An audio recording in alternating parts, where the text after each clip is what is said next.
Muy buenos días. Así como estamos sentados, en el nombre del Padre, del Hijo y del Espíritu Santo, Santísima Virgen de Guadalupe, te damos gracias por este día que nos concedes. Sobre todo te damos gracias porque nos permites estar en el cruce de tus brazos, en el hueco de tu manto. Enséñanos y ayúdanos a hacer lo que está de nuestra parte, cumpliendo ante todo la voluntad de tu Hijo, nuestro Señor Jesucristo, el verdaderísimo Dios por quien se vive. Él, que vive y reina por los siglos de los siglos. Bien, pues en la ocasión anterior mencionábamos una frase que reza así: un texto sacado de su contexto es puro pretexto. Si nosotros sacamos del contexto la palabra de Dios, un texto sagrado, lo podemos utilizar, manipular, incluso hacer que diga ese texto lo contrario de lo que verdaderamente quiere decir. Cuando ese texto lo ubicamos en un contexto, lo entendemos mejor. Con Santa María de Guadalupe sucede algo parecido.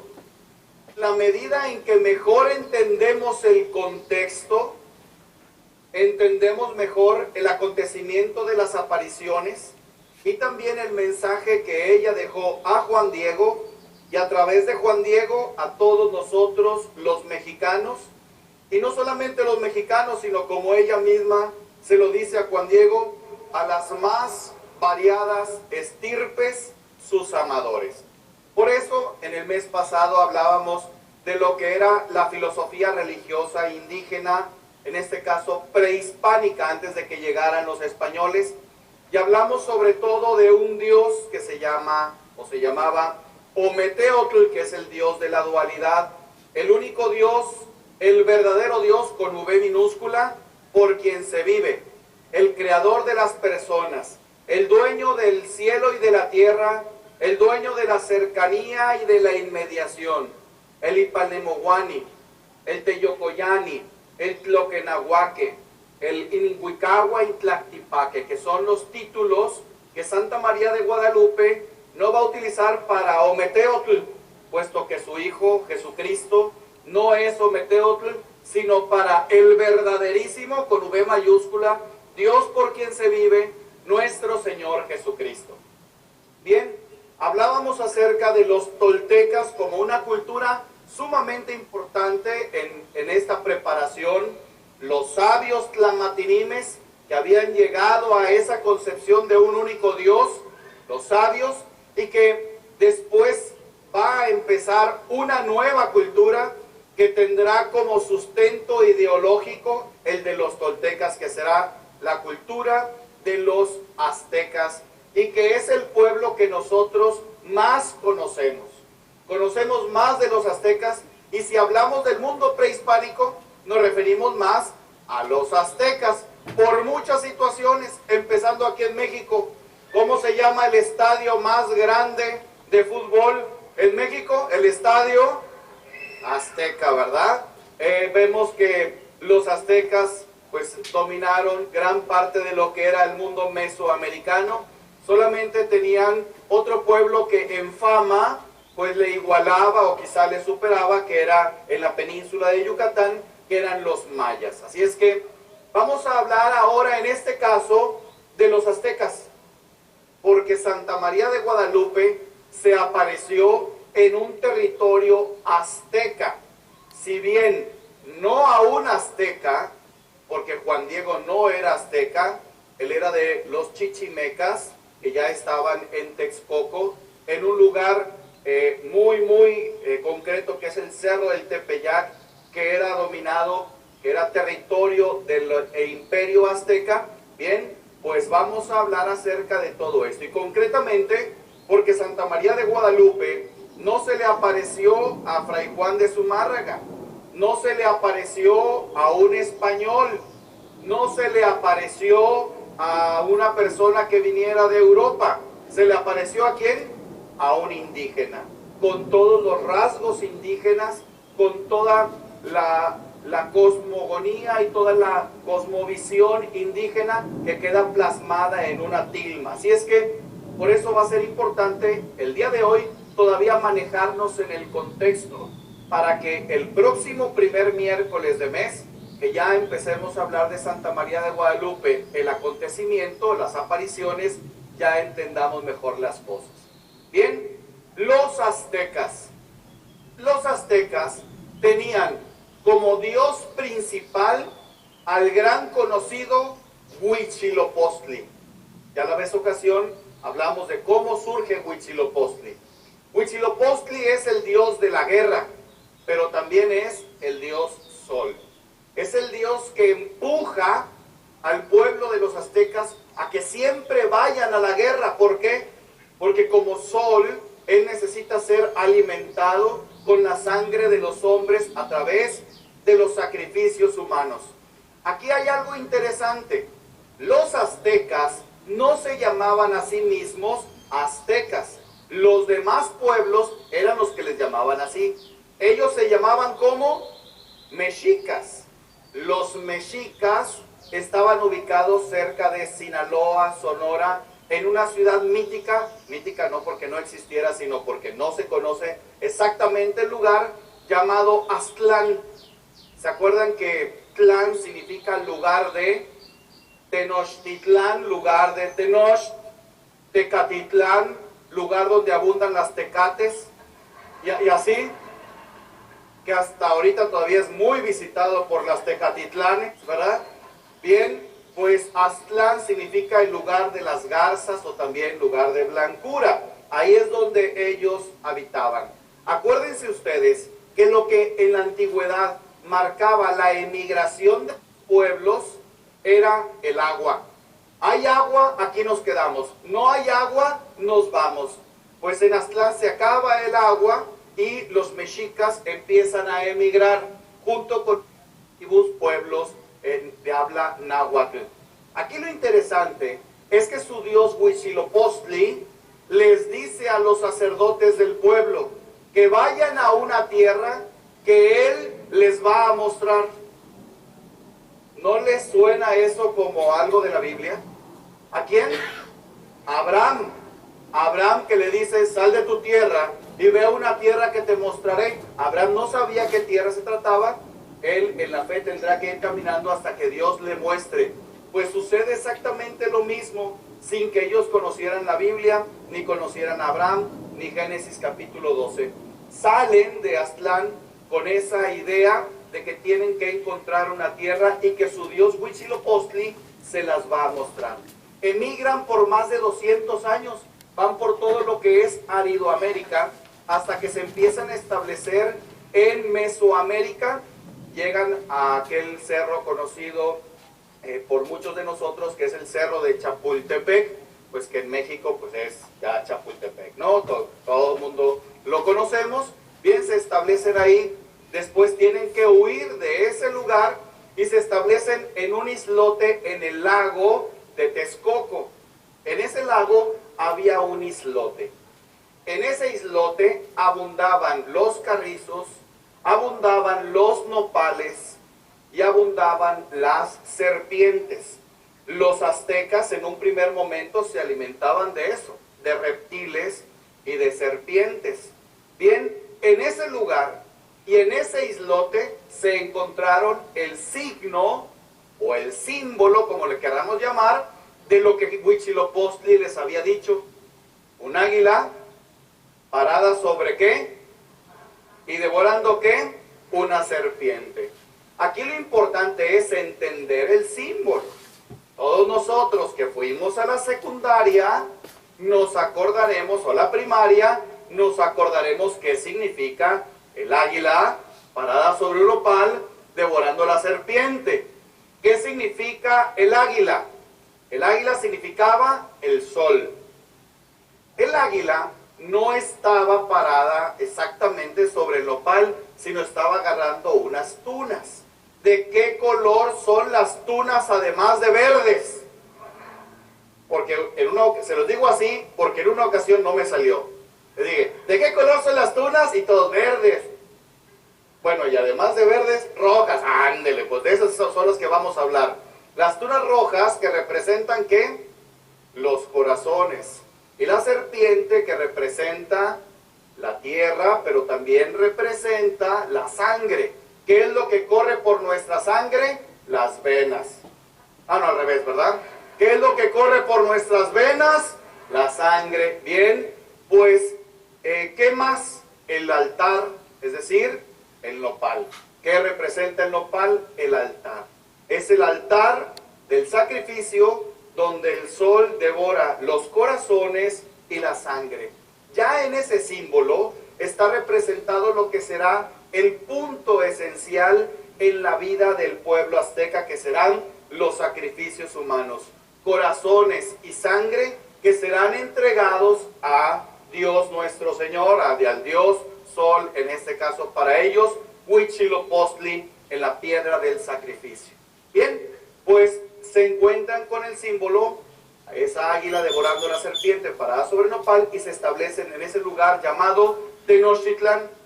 Tenoch era un azteca que los había guiado, y también el lugar estaba lleno de nopales. Por eso la palabra Tenochtitlán tiene que ver con el lugar de Tenoch, como también tiene que ver con el lugar donde abundan los nopales. Se establecen ahí, pero ese lugar, ese islote, era muy pequeño, y entonces había que hacerlo más grande. ¿Y cómo hacen más grande el islote? A través de unas cosas que se llaman, hay una canción que dice, mis ciudades, chinampa, ¿verdad? Las chinampas, ¿qué eran? Era la tierra de lodo de abajo del agua, la suben, la secan, ponen troncos, amarran los troncos, y eso se va secando. La cuestión es que una chinampa, cuando tú pones la semilla, cuando tú ejerces la agricultura en una chinampa, te da 7 veces más que lo que tú siembras en tierra firme. Por eso, culturalmente o comercialmente, el pueblo de los aztecas crece de una manera impresionante por toda la cuestión de los frutos. Comienza a crecer el lugar, comienza a crecer el comercio, pero también los aztecas se dividen en 2 pueblos. Unos que estaban a favor de los sacrificios humanos y otros que estaban en contra de los sacrificios humanos. Son los mismos aztecas, pero para no pelearse, mira, mejor yo me voy al norte, aztecas que se van a un lugar llamado Tlatelolco, que ahí es donde sucederá el milagro de la estampación de la Virgen, y los que están a favor de los sacrificios humanos se quedan en Tenochtitlán, y ahí fundan lo que será el inicio de un gran imperio. Y ahí comienza la construcción del gran templo mayor dedicado a Huitzilopochtli y a Tlaloc, que será el sol, el fuego, la vida, y el agua, que será el sustento sumamente necesario para poderse desenvolver como una gran nación. Bien, pues entonces tenemos esto. Llegan los aztecas a esta ciudad de Aztlán, y aquí en el video pues tienen más o menos lo que pudiera ser tierra firme, como también el islote que estaba unido, el islote con la tierra firme, a través de aquello que llamamos calzadas. ¿Se acuerdan que para los aztecas el número importante era el 4? Bien, se establecen principalmente 4 calzadas que unen tierra firme con el islote. Era la manera de llegar, y además otra forma a través de las canoas. Así es que lo que será la canoa para ir navegando por el lago de Texcoco, como también las calzadas, eso les ayudará a establecer comercio, a comunicarse con otros pueblos y a crecer como una nación. Aparte, el hecho de ser un pueblo guerrero les llevará, y teniendo un sol, un dios Huitzilopochtli sediento de sangre para mantener la vida, pues eso les impulsará a ir creciendo como imperio. Bien, pues ¿qué era importante en la mentalidad indígena para formar un pueblo? La construcción de un templo. Para los pueblos antiguos, para el mundo prehispánico, como también en otros lugares, hay una conjunción que se llama cerro-río, Atl-Tepetl o Atepetl. que es cerro y río. Para los pueblos prehispánicos, esta conjunción es importante, porque el cerro que te da la madera, cueva para que puedas vivir, y hay animales silvestres que tú puedes. Y el río, ¿qué es lo que te da? El agua, te da la vida, y es donde florece, donde puedes cultivar, etc. La conjunción de los dos conceptos, acuérdense ustedes que los indígenas, los prehispánicos, sobre todo en el mundo náhuatl, se guiaban por los difrasismos. Son dos palabras que unidas te llevan a un concepto mayor. Por eso, dos palabras en difrasismo te llevan a un concepto más grande. Cerro y río te elevan a un concepto más grande que es civilización.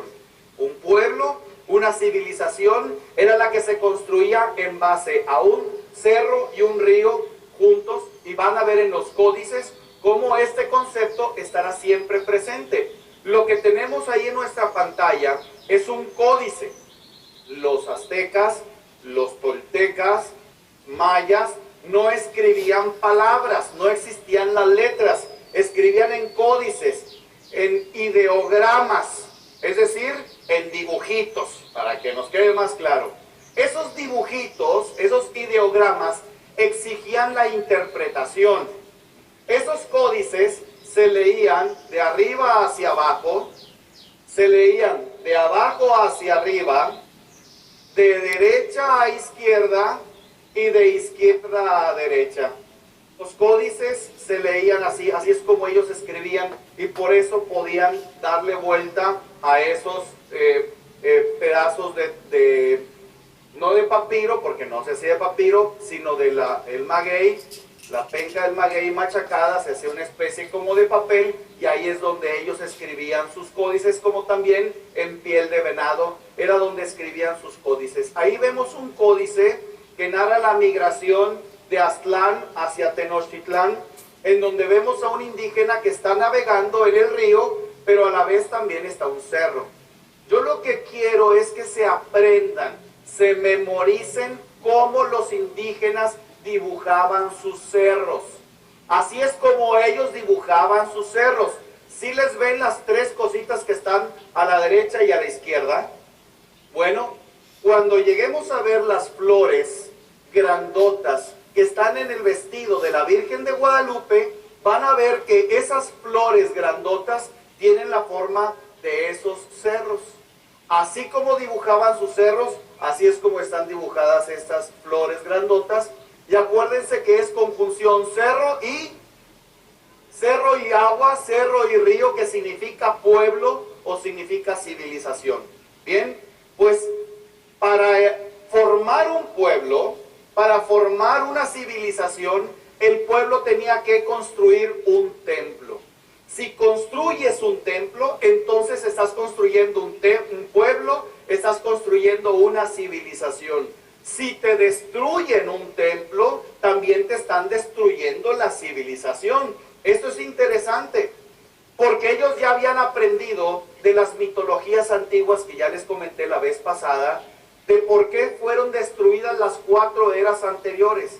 Porque no hacían sacrificios humanos y porque no construían templos para los sacrificios humanos. Como los aztecas aprendieron la lección, por eso los pueblos prehispánicos construían un templo y ahí ofrecían sacrificios para evitar una quinta destrucción. Si bien un día tenía que suceder, con los sacrificios humanos, esa destrucción iba siendo lo más lejos posible. Por eso, los templos eran fundamentales. Más que la casa de Dios, que sí era una casa de Dios, era el templo el lugar del sacrificio. Construyes un templo, construyes una civilización. Destruyes un templo y entonces destruyes una civilización. Entonces ya entendemos mejor qué es lo que Santa María de Guadalupe está pidiendo cuando se construya una casita sagrada, cuando pide que se construya un templo. No está pidiendo que me construyas una capillita, no está diciendo ponme ahí un techito, no es lo que está pidiendo. No estoy pidiendo nada más que me tengas un lugar para que se reúnan.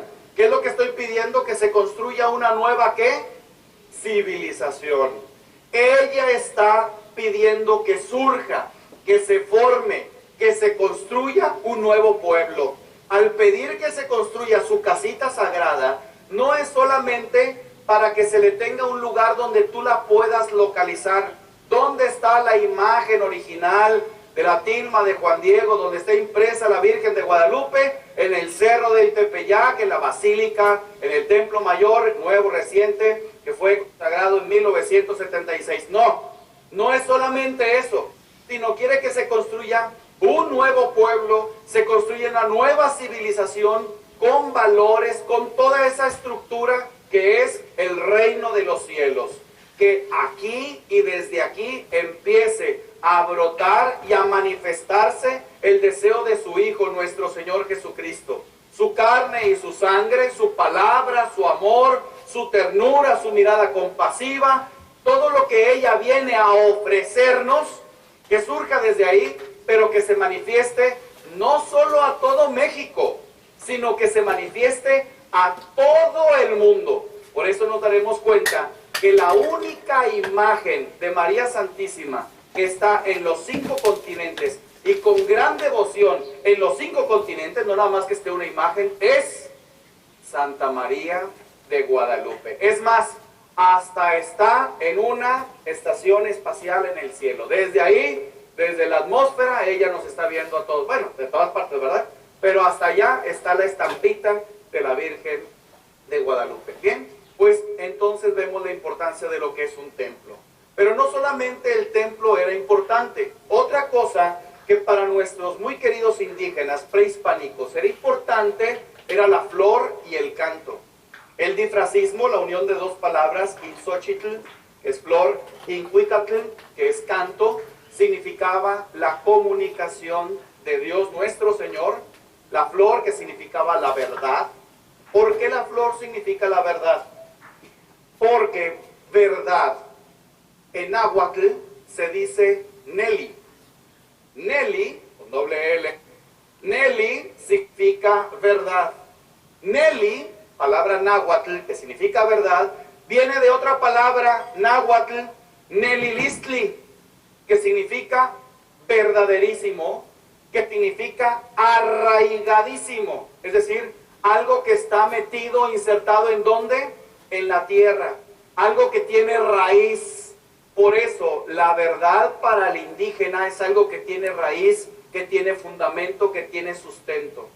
Por eso lo antiguo es lo que tiene verdad. Lo que dicen los ancianos es lo verdadero. Para los indígenas, la verdad es algo que tiene esa tradición, y la verdad está llena de la sabiduría, porque, por ejemplo, los ancianos están llenos de sabiduría porque son los que traen la tradición del pueblo. La verdad es algo que tiene raíz, y la flor es algo que está insertada en la tierra, es algo que tiene raíz. La flor es la manifestación de esa verdad, pero la verdad es lo que está dentro, es lo que tiene fundamento, es lo que tiene raíz. Las flores no solamente eran ornatos.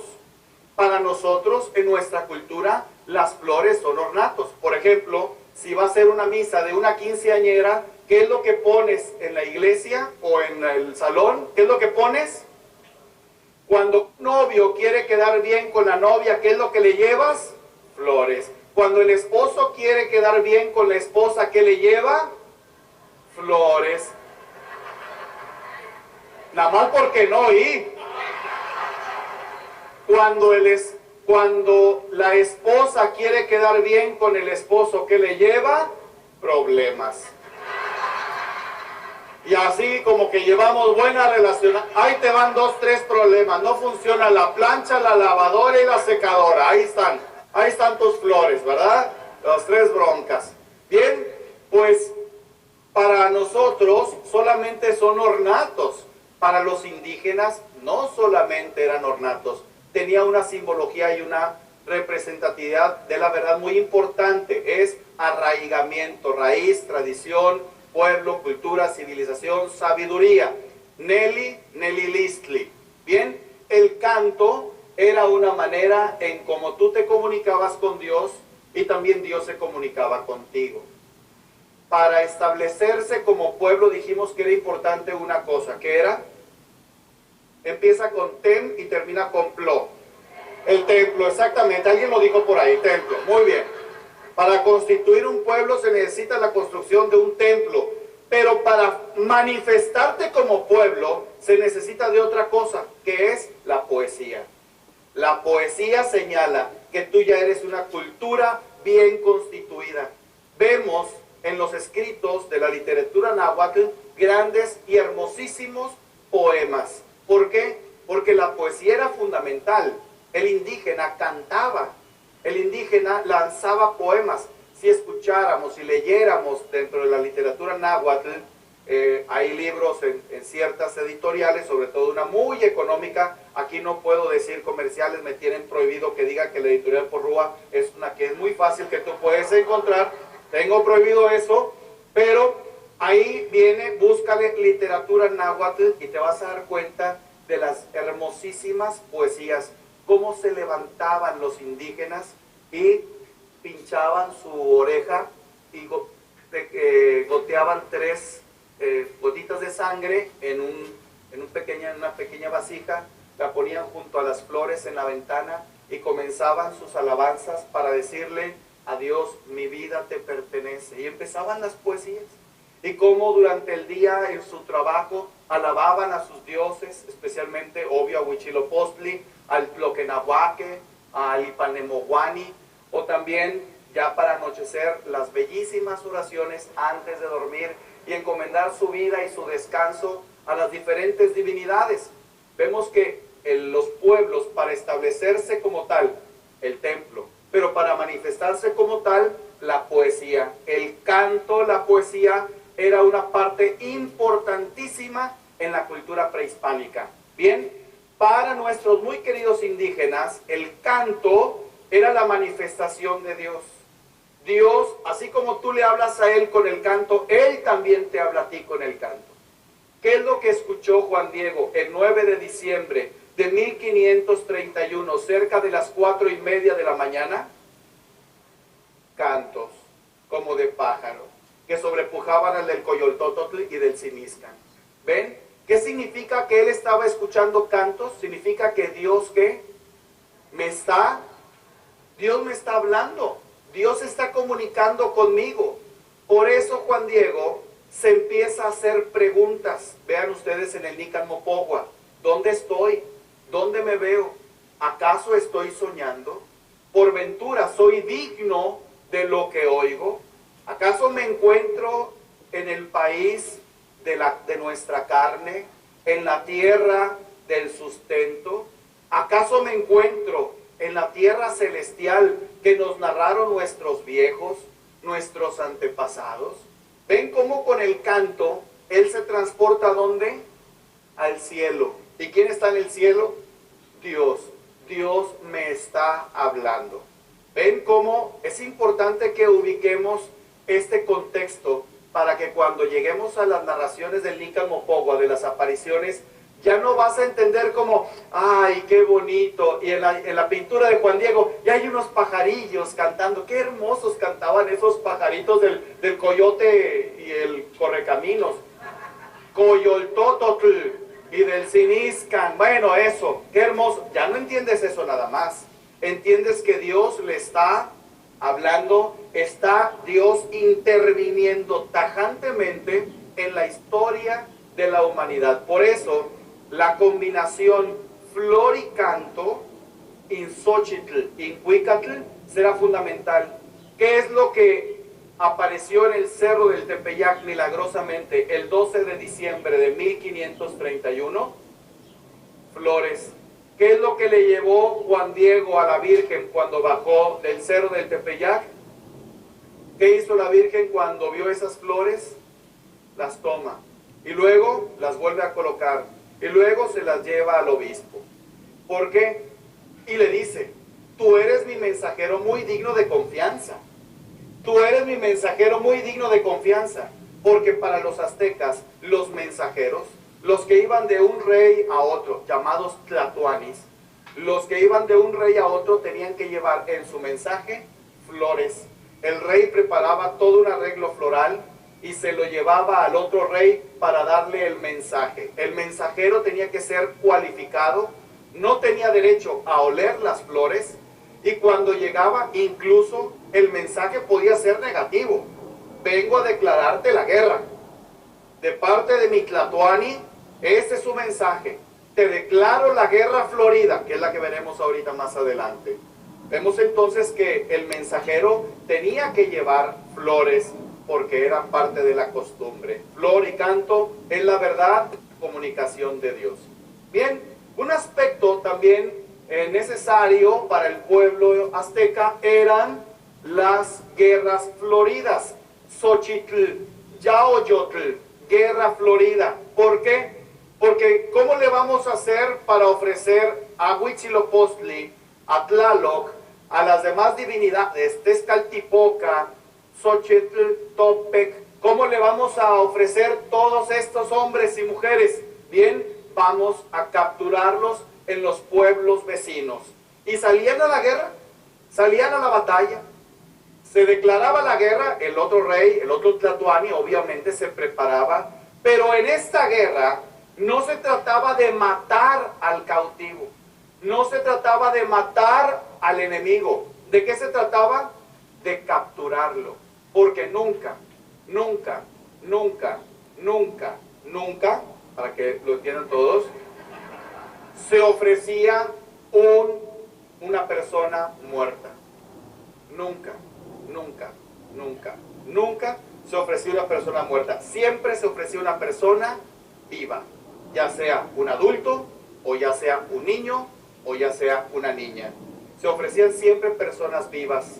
Cuando se trataba de ofrecer sacrificios para Huitzilopochtli, sobre todo cuando venía el solsticio de invierno, cuando venía, porque ellos en sus calendarios sabían perfectamente cuándo iban a suceder los eclipses, cuando la luna, ellos pensaban que se comía el sol, había que ayudarle al sol con los sacrificios humanos. Cuando iba a suceder una catástrofe o pasaba un cometa, había que ofrecer sacrificios humanos. Bien, salían a la guerra florida para capturar a las personas. De modo que solo los golpeaban, los perseguían, los atrapaban y los metían en un cuarto muy grande, y ahí comenzaba a sacar a las personas para ofrecerlos como sacrificios humanos. Se iba a la guerra para expandir el imperio, se iba a la guerra para la cuestión de los impuestos, pero se iba a la guerra, en esto que se llama Florida, para capturar a los demás pueblos, a gente de los demás pueblos, y ofrecerlos en sacrificio. Había diferentes clases de sacrificios humanos. No crean que era una sola manera de hacer los sacrificios humanos. Por ejemplo, si ustedes ven la imagen de Tlaloc, se van a dar cuenta que hay unos diosesillos que están con él, los tlaloques. Esos diosesillos son los que van por el sacrificio y se lo dan a Tlaloc. Por eso, para Tlaloc no se sacrificaban personas adultas. ¿Qué se sacrificaban? Niños y niñas. Pero no solamente de pueblos extranjeros, también del pueblo de ellos.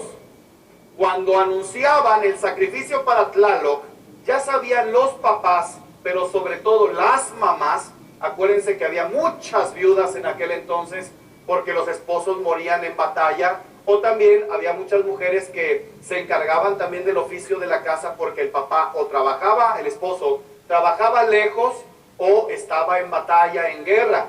Bien, pues el papá, la mamá, tenía que sacar a la puerta de la casa a su hijo, a su hija, porque los sacerdotes iban a pasar por los niños, se los llevaban con todo el dolor en el corazón, tenían que entregar a sus hijos, los llevaban, se preparaban para el sacrificio. ¿Qué es lo primero que hacían para ofrecer un niño o una niña a Tlaloc? Con una espina de maguey le pinchaban en su cuerpo para que empezara a sangrar y con eso llorara. El llanto caía en la piedra del sacrificio. Pero como a veces no lloraban lo suficiente, ¿qué hacían? Le sacaban las uñas de las manos y de los pies.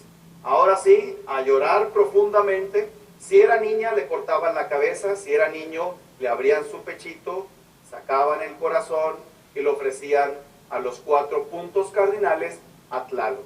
Ese era el sacrificio para él. Había otro que era desollar a la persona y ponerse la piel, que era el primer sacrificio, porque tuvieron que huir de Chapultepec hacia Tenochtitlán, se ponían la piel del sacrificado. El sacrificio común que nosotros conocemos por los códices que han quedado todavía es el de la persona que queda puesta en la piedra del sacrificio. Un sacerdote toma de una pierna, otro de otra, de una mano, de otra, y un quinto sacerdote con una piedra de obsidiana que es más filosa que el bisturí de la actualidad, levantaba la piedra, lo clavaba en el pecho, abría, metía la mano al corazón, lo arrancaba de tajo, y a los 4 puntos cardinales, acuérdense el 4 que era muy importante, el corazón todavía latiendo y escurriendo la sangre, ofrecían los corazones. De ahí viene que los toreros... no es cierto. Creo que había un indígena llamado Eloicabazotl, que era... y otro Manoletetl, ¿verdad? Muy buenos para los sacrificios humanos. Gracias. Porque todo eso queda grabado. Y así es que ofrecían al sol en el cenit, precisamente para que hubiera armonía en el cosmos. Ustedes pueden decir, ¿era un pueblo sanguinario? No, era un pueblo religioso. Todo eso lo hacían para evitar males mayores. ¿Qué es mejor? ¿Que mueran esas personas o que se destruya todo el cosmos? ¿Qué es mejor? ¿Que mueran esas personas o que muera toda la población? Sabemos del dolor que significa el que tú entregues a tu hijo o a tu hija. Por eso, Santa María de Guadalupe, cuando lleguemos, pues no sé cuándo, pero algún día llegaremos a hablar del broche que está aquí con una cruz negra, le va a decir con este broche a todas las mamás que entregaron a sus hijos en sacrificio, les va a decir, yo te entiendo. Yo también sufrí por ver a mi hijo derramando su sangre, ofreciéndose en sacrificio para que tú y yo y todos tengamos vida y vida en abundancia.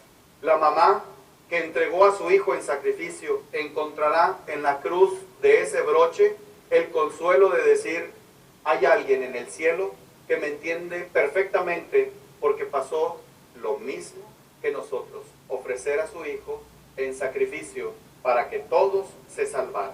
Bien, no eran sanguinarios, estrictamente hablando, eran religiosos, lo hacían por ese bien, porque acuérdense ustedes que los aztecas se creían los responsables de la armonía de todo el universo, no solamente de conservar el pueblo. Ellos sentían que los dioses habían depositado sobre sus hombros el peso de todo el cosmos. Bien, sacrificios humanos.